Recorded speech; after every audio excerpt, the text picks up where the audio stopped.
in the Christian life, we have to be very careful about being too harsh or too abrasive with Christianity when we're trying to witness to people. You ever met a Christian and they were trying to witness to somebody and they were just like beating them over the head with it? That's not going to work. Not anymore. Maybe one time, sure. Not anymore. You can't beat people over the head with Christianity and expect them to get saved. Very rarely is that going to work. We have to be careful about being too in your face about it. We have to be careful about, well, look at me, I'm better than you because I'm a Christian. No, don't do that. Even Christ, if we want to be Christ-like, Christ had every right to come and say, I am Son of God and you're going to treat me that way. He didn't do that. What did he do? He came and he served other people. That's what we need to do. Man, I've seen, and y'all probably know what I'm talking about. I have met Christians who thought they were better than Jesus. Because they thought that they were it and they should be served and people should be taking care of them, or people should be taking notice of them, and if they're important. No. That's not the way it works. That's being in your face. That's being a self-righteous attitude. Don't do that. That's not what God called us to do. We are to be the salt, but not the lid off the salt shaker and dump the whole thing on. It doesn't work that way. We can't do that. Let me tell you the other thing that salt's bad for. And y'all are probably going to find this a little comical. But salt is bad for raising your blood pressure. Uh-oh, where's he going with this? You may step on some toes here. I might. This, spiritually speaking, this is to keep us from arguing. You ever argue with somebody? What's the first thing that happens? That blood pressure goes through the roof. So my kids, the popular phrase now is, what's up? My kids ask me what's up, I always tell them it's my blood pressure. I haven't found what yet that got it, but anyway, most of them look at me like I'm crazy, which you can't argue with. But anyway, arguing raises your blood pressure. So God here, He's telling us, don't argue. You ever met Christians that argue? Try to avoid them, don't you? Yeah, don't look at me like that. You don't know what I'm talking about. Christians don't want to argue with you. They may be a different denomination. They may be in your same church, but they just like to argue. Don't do that. We're not going to win anybody. We're not going to help anybody along by arguing. Certainly not arguing amongst ourselves. But I've seen Christians that argue with lost people. Don't do that. You're not going to win anybody by arguing with them. You have to love them, even if you disagree with them. Even if you don't like what they're doing, don't like what they're living for, don't argue with them.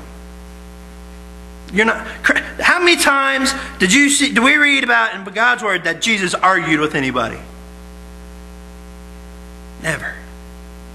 Why? Because Jesus didn't argue with anybody. He told them like it was. They didn't agree with it. Either they left or he left. But they discussed things. That's what we need. Sure, if you have a difference of opinion, sure, we can discuss it all day long. But we're not going to argue about it. We can discuss civilly. We don't have to argue. We don't have to raise that blood pressure. We don't have to raise our voices. We can discuss things. Even with lost people. The best way to win a lost person to Christ is have discussions with them. Why? Because that builds relationships. And they'll see that you care for them. You can't show anybody you care for them if you're arguing with them. It's not going to work.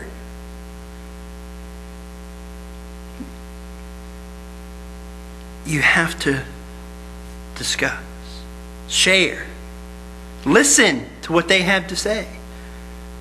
Even just because you don't raise your voice doesn't mean you're having a discussion either.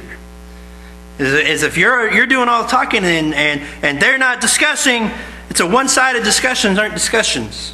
It's monologues. It's talking. It doesn't work. We have to be the salt. So, what good is salt if it doesn't do these things. If it's not adding flavor or preserving, but if it's raising the blood pressure or if it's leaving that bad taste, what good is salt? Let's go back to God's word here in verse 13. He says, you are the salt of the earth. But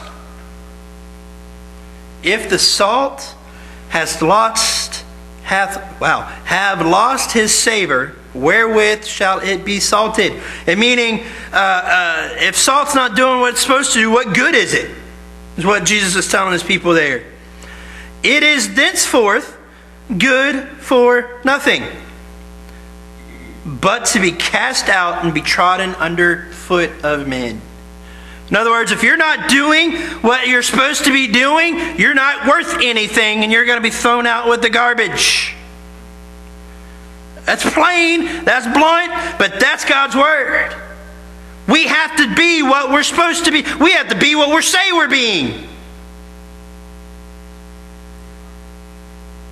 We can't claim to be salt and not be the salt.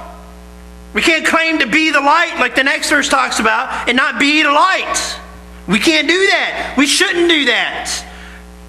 But more and more Christians are acting that way. We have to guard ourselves. We have to keep ourselves on the straight and narrow. We have to remember, God, you want me to be the salt. Remind me to be the good salt, not the bad part of salt. I need to be encouraging. I need to be adding flavor. I need to be living that Christian life like you want me to, not doing my own thing. Calling myself a Christian. Not going to work. We're going to be thrown out with the garbage. Don't want to do that. Do not want to do that. Jim, if you could play us a song. If you need to pray, maybe you're in a situation where you're kind of slid into being that bad part of salt. Or maybe you're just kind of confused about where you're at.